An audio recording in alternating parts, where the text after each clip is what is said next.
Good morning. Today is Tuesday. It is Yud Aleph, Adar Aleph, Tofshin Ayin Daled. We are in Teres Menachem, Sefer Mamarim Tofshin Yud Aleph, Tofshin Yud Beis, in the Mamar Vayakhel, Shabbos Pashas Vayakhel Kudei, Mevorchem Achedesh Nissen Tofshin Yud Beis. We are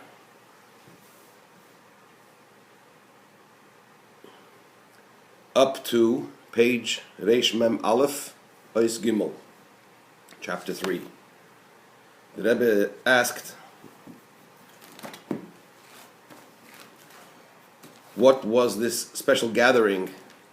What was the purpose of this special gathering that Moshe Rabbeinu gathered the Jewish people in the that is described in this parsha? It can't be a reference to the building of the Mishkan, which is brought later, because there's a separate opening that Moshe Rabbeinu spoke to the Jewish people about the Mishkan. Can't be concerning Shabbos, or because it can't be concerning Shabbos because which is brought immediately after this pasuk, this opening, because the mitzvah of Shabbos was already given previously, and is mentioned a couple of times in the Torah already. What was new and special that Moshe Rabbeinu had to gather the Jewish people, which is an unusual expression. And the Rebbe asked a number of questions on this matter. So the Rebbe basically explained that there are 3 points that are mentioned here in the parsha, in this section of the parsha: Moshe gathering the Jewish people, the things that Hashem instructed them to do, and the concept of the mitzvah of Shabbos. And to explain that, the Rebbe prefaced it by identifying the day when this took place. This took place the day after Yom Kippur, when Moshe Rabbeinu came down from Mount Sinai for the 3rd time, after the golden calf, and after the breaking of the first luchos, and after Hashem telling Moshe to bring up the second luchos, and Hashem writing on them, and so on and so forth. Moshe Rabbeinu comes down with the luchos, the second luchos. Hashem says on that day, and in Kippur he says to him, "Salachti kitvarecha," I forgave the Jewish people. And now Moshe Rabbeinu needs to bring the Jewish people to revert back to their original state of purity. Because when Hashem created the world, the world was created in a state of perfection, purity. The sin of the tree of knowledge brought impurity into the world. That was taken away when the Jewish people stood at Sinai. It came back when they worshipped the golden calf. And now, Vayakhel Moshe Rabbeinu is teaching the Jewish people how to revert back to the state of Poskazu Amosam, that impurity to be removed. And in order for that in order to explain it, this is what Moshe Rabbeinu gathered the Jewish people for. That was the purpose of this gathering, to teach them how, a tikkun tshuva, a seder, how to seder aveda b'tikkun achet, how to correct the situation. And for that, there are a number of factors, but the main factor is the idea of sheishes yomim te'osa melacha. 6 days a week you should do your work, or rather your work should be done, which seems to imply that the work is done on its own. What's going on over here? Chapter Gimel.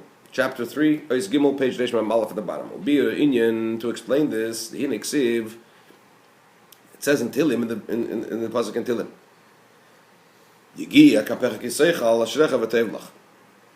The toil of your hands, if you eat from the toil of your hands, you are praiseworthy and it is good for you.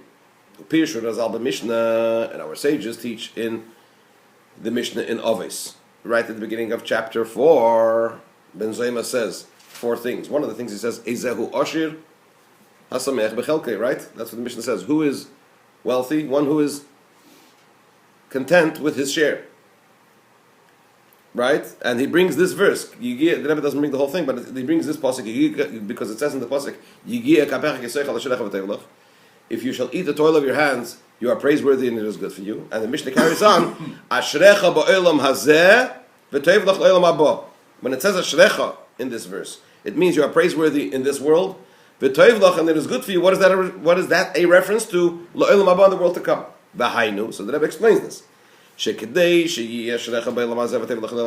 order for you to be praiseworthy in this world, and it should be good for you in the world to come, there needs to be, top of page Reish Mem Beis, the conduct of a person should be, but in a manner of the toil of your hands alone. One needs to toil with one's hands alone. What does that mean? That the toil in the business affairs of a person should be only with the hands, and not with the mind and with the heart. What's the pshat? Because the mind and the heart of the person, they need to be in the 4 cubits of Torah and the 4 cubits of davening and fulfillment of mitzvahs. And the toil in commerce, in matters of business and commerce, or any occupation that the person has really, are only with the hands. And his mind and one's heart are not preoccupied by the commerce and the business and the mundane affairs of the person. That's the idea. What happens if the business affairs, the way of one's earning, one's living, does demand that one should use one's mind, as obviously is the case, right? The Rebbe is going to explain that in a minute. This is the meaning of the pasuk when it says 6 days a week, your work shall be done automatically on its own. What does it mean? That the person is not preoccupied and consumed by his occupation in his work. But rather it is as if the work is being done on its own. He's not in it with his etzem, with his essence.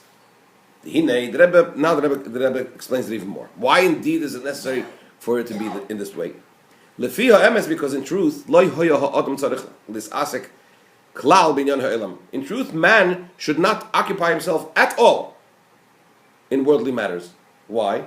Because as it says in the pasuk in Tehillim, the world belongs to Hashem, and the world is filled with Hashem's glory. And Hashem says, I fill the heavens and the earth are filled with me. I fill the heavens and the earth. I. What does it mean? I. This is a reference to Hashem's very essence. So in other words, Hashem is present in this world with His very essence. If that's the case, the person occupies himself with worldly matters. This is like he's in the mode of gesturing, making gestures before the king. What does that mean? The Gemara says in Chagiga that Rabbi Shiur ben Hanania was once standing in the palace of the Caesar. Before the Caesar, I think it was Hadrian. And an Apicurus, a non-believer, gestured like the Rashi says there was like one of the Tzdukim, people that didn't believe in the interpretations of the sages. So he gestured to Rabbi Shiur ben Hanania with hand gestures that Hashem turned away from the Jewish people. So Rabbi Shiur ben Hanania gestured back to him that Hashem protects us. Hashem's hand is over the Jewish people. Hashem protects the Jewish people. So the Caesar turned to, or the people there present, I think the Caesar turned to Rabbi Shiur ben Hanania and said, what did he gesture to you? So he said, he gestured to me that Hashem turned away from the Jewish people. So he asked him, and what did you gesture back? So he replied, I gestured back that Hashem is protecting the Jewish people. Then they turned to this Apicurus and they said, what did you gesture to him? So he said, I gestured to him that Hashem turned away from the Jewish people. And what did he gesture back to you? He says, I don't know.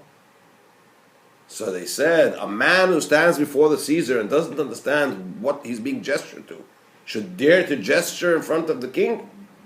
They took him out and they put him to death. So this is brought in Chassidus as a metaphor, as an explanation. It's a story that actually happened, but the idea that Chassidus explains is that when you stand before the king, you don't gesture. When you stand before the king, you have to stand in a state of complete bittul, nullification. And any slight deviation from that is considered an affront to the king. The Rebbe explains actually in Kutasichas Chelik Dalet, if that's the case, how was Rabbi Shiur ben Hanania allowed to gesture? So the Rebbe explains that this would have actually enhanced. It wasn't against the king; it was to enhance the glory of the king. The Rebbe discusses that. But just to gesture, which would denote that I am a being and existence, there's something there besides the king. That's not done. That cannot be done.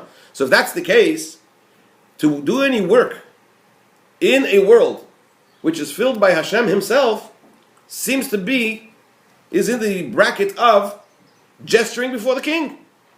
So how is it possible that we should do any work at all? We should be dedicated our entire 24 hours a day to serving Hashem.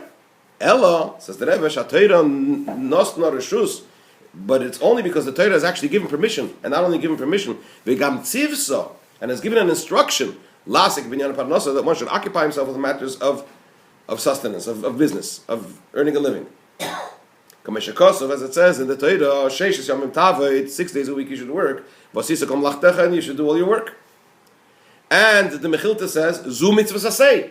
When the Torah says you should work 6 days a week, not just I'm allowing you to work 6 days a week. It's actually an instruction. Work 6 days a week. Uksiv, and another pasuk says, Hashem will bless you in everything that you do. So in other words, the reason why we work, the reason why we are allowed to do work, and we should work to earn a living, that is because the Torah, Hashem expressly permits us and commands us to do so. Nevertheless, in what way should one be involved in this type of endeavor? Only in a mode of the toil of your hands. Hainu, meaning that one's heart and one's mind are not preoccupied by this. But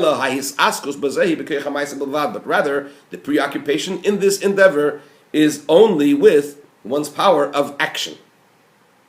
Meaning to say that one's essence, where is one really? One is really, what is one's priority, and what is one's koch is in Torah and mitzvahs and so on and so forth. There's a story told that somebody once came. One of the Rebbes met a Jew and said, "Vos macht a Yid?" What does a Yid do? Vos macht a Yid? This expression, "How are you?" But it can also be interpreted as "What are you doing?" Right? What do you do? So he says, I do this type of work, and that type of work, this type of business, that type of business. So the Rebbe said to him, this is what Hashem does. Aber was macht a Yid? Like it's you that you're doing it because Hashem instructed you, but it's really Hashem. A Yid darf machen, a Yid darf liegen in what? In matters of Torah and mitzvahs. And in the things in the person's occupation in matters of parnasa, one should do only that which is only up to the amount that is vital and necessary. That it should be a blessing for Hashem's bracha. In fact, the Rebbe says in another Maimed that if one does, because the work is only what the person does is a means, is a levush. It's a garment through which Hashem's bracha can become manifest. Because the bracha, the parnasa, comes from Hashem, right? So the Rebbe says, just like physically, if you wear a garment which is too long, not only it's too big, not only doesn't it fill its function, but it actually interferes.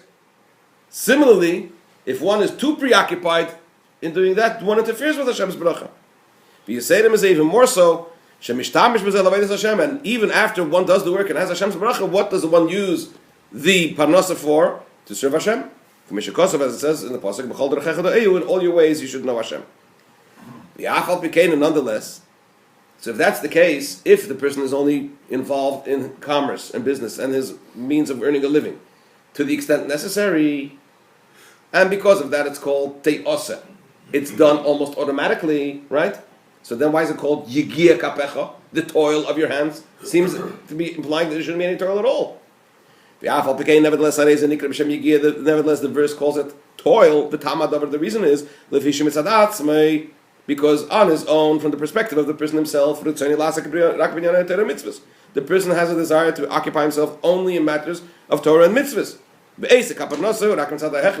And his preoccupation in earning a living is only because he's forced to do so, as if he's being compelled to do so. This means, for although the Torah has given permission, to the extent even that it's a commandment and an instruction that one should occupy oneself with parnasa, mikol makim nonetheless, the person does not desire the business, the means of earning the living, as an end, right? Although he's using it to serve Hashem. The Oisi is doing it, is doing it only because he's forced and compelled to do so. Therefore, the person reckons, when he's involved in this endeavor, he thinks and he makes a reckoning how much time is absolutely necessary for this work. And it's only in those hours that he's involved in this type of work. And even when he's involved in earning his living, he waits, and anticipates that the time should already pass, which is absolutely vital to be involved in this matter of commerce and earning a living, so that he can become free and occupy himself in Torah and davening. Therefore, and therefore, since he does not desire the matters of the business and the commerce, right? But really, he's doing it because he needs to, because the Torah told him so, etc., to earn the living and to use it for Avodas Hashem. That's why it's called toil. Why? Because it's hard work. He really doesn't want to be there. What comes out from all of this? What's the bottom line? Was a basic service. There is in this concept two extremes. Michad gisa on the one hand, the occupation is only in a mode of the toil of your hands. One does not insert in it one's mind and one's heart. But only rather what? His power of action. As much as is necessary. But his desire, his mind and his heart are not inserted in this endeavor. To the extent that from that perspective, one's occupation in this endeavor is in a mode of te'asa. It is being done. As if it's happening on its own automatically. That's on the one hand, on the one extreme. On the other hand, on the other extreme, it's called toil, hard work. Why? For although one inserts into it only one's power of action, to the extent vital, to the extent necessary, and it's as if it's happening on its own. Nevertheless, since it's not his real desire to be involved in this, because of this, even one's preoccupation in this endeavor, only with one's power of action, nevertheless is called by the name of toil. It's still called toil. So that's the pshat of the pasuk. Yigia kapecha kisecha. So that is, with that we understand the first part of the pasuk. Sheishes yomim te'osem elacha. Your work should be done automatically. Then the pasuk goes on and says, "Over Yom Hashvi, Shabbos Shabbosim." Right, on the 7th day's complete rest. And the Rebbe asked, "Why twice Shabbos Shabbosim?" Right. So now the Rebbe is going to explain this in the second part of the pasuk. The pasuk continues, "Over Yom Hashvi, Lechem Kodesh Shabbos Shabbosim." On the 7th day should be for you holy, a day of complete rest. V'hainu. What's the pshat? It follows one from the other. If during the 6 days you will work in a form of what? Te'oseh, that it'll be almost as if it's happening automatically, you won't be immersed in that, that will allow you that when Shabbos comes, you should be able to be in a state of complete rest. And conversely, if not, not. And the Rebbe explains that. When you work during the 6 days in a way of te'oseh malacha, automatically, that your work is done in a mode of almost automatically, you're not really into it with your full essence. It's only specifically then that on the 7th day you can have complete rest. As our sages teach in the Talmud, the one who busies himself to prepare for Shabbos. On Erev Shabbos, he will eat on Shabbos. He will have what to eat on Shabbos. What is that's not only in terms of food, but also in terms of one's demeanor and one's state of being on Shabbos. That you need to prepare for that before Shabbos. If you want to be in a state of menucha, On Shabbos, you need to prepare for that state before Shabbos. When one's conduct during the 6 days of the week is not as appropriate, meaning that one's occupation and one's endeavor to earn a living is not in a mode of just toiling with one's hands, but rather one inserts in it also one's mind and one's heart. One becomes preoccupied and bothered by this commerce, by the business. Then even when he detaches himself, momentarily, from matters of business, and he wants to occupy himself with learning and davening, even then, foreign thoughts interfere with him. Not only do foreign thoughts interfere with him,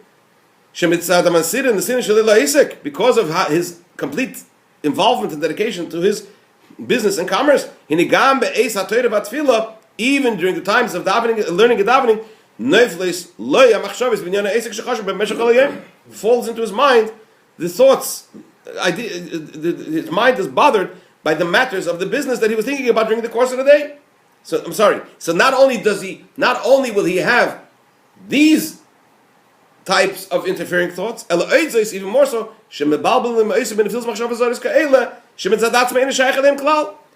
on top of that, he will also be bothered and be interfered in his mind with such foreign thoughts that on his own he has no association with them at all. In other words, that drags along other interferences in his mind. Why? Because one opened the door to foreign thoughts. And once you open the door, then things get pushed into there. Things push their way in. If you open a door, things push themselves in there. Therefore, even when Shabbos comes and he rests, and he wants to gaze into the glory of the king, meaning to say he wants to lift himself a little bit and be involved in a more spiritual thing, he can't. This means that not only doesn't he have a state of Shabbos, complete rest, a double expression of Shabbos, the level of then you should have pleasure upon Hashem, meaning to say not only doesn't he have pleasure from a matter of from Ruchnius Shafilu Shabbos Tam, Shabbos Pamachas Einlei. He doesn't even have the ability to experience just Shabbos Stam, just Shabbos on its own, Shabbos one time. Not only doesn't he have complete rest, he has no rest at all. This is also the meaning of that which our sages say. A person should always see himself on Shabbos as if all his work is done. What does that mean? One needs to be in a state of complete menucha, tranquility on Shabbos, which means this can only be achieved if one is occupied during the week in one's business in a way of what? The toil of one's hands, and not putting in one's mind and one's heart. He doesn't insert his mind and his heart into the occupation of the business and the commerce. But when one is completely consumed and occupied in one's business, it is impossible for him to be on Shabbos in a state as if all his work is done. And as a result of the matters of the business, which have not been, that he has not finished before Shabbos,